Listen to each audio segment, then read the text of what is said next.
So let G and F be an injective.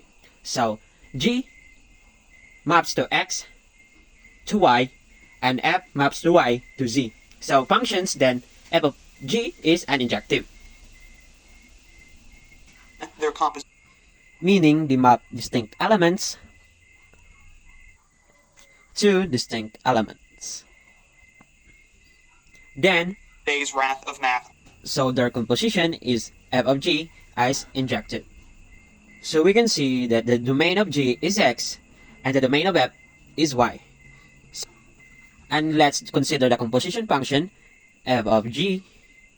In the composition, let's start with the G. So G is start with X.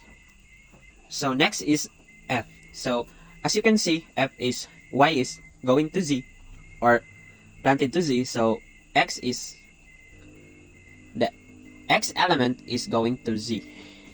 So from the domain X and Y is the element of A. So there are this distinct element X is not equal to Y or Y. Not equal to Y. The distinct element X is not equal to Y. Good evening everyone. So welcome to the fascinating world of abstract algebra. Elementary properties of a group. So let's start. Let the set G on which the binary operation O is defined from a group. So G and O. So G is a group if it satisfies the following three properties. So let's start with property 1. 1. So if A and B and C is the element of G, then is A and O and B is equal to A, O, C up to B is equal to C. So given or the proof.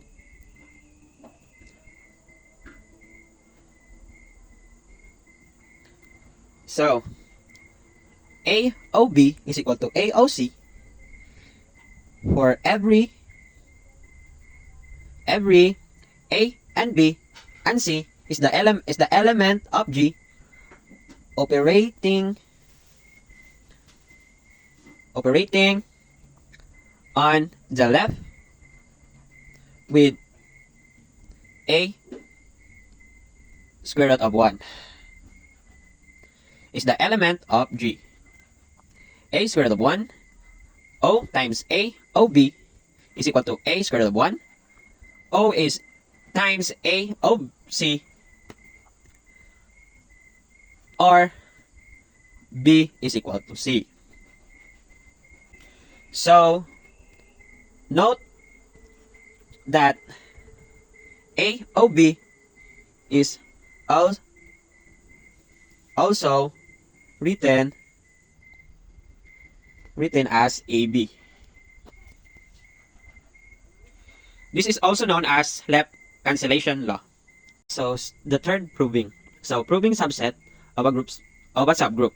So prove H is equal to 2Z. So H is equal to the element of 2n times n is the element of Z. And the Z is the subgroup Z. And we say that H is a subgroup of G, and there is the condition. So first condition. So H is not equal to anything. Second is H. H is close under the operations of a group.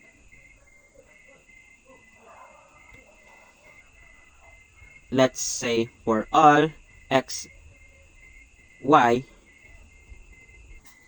is the element of H,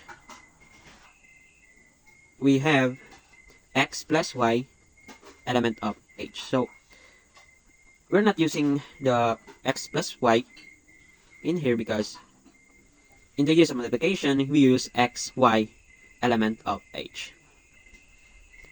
And 3 condition is h is close under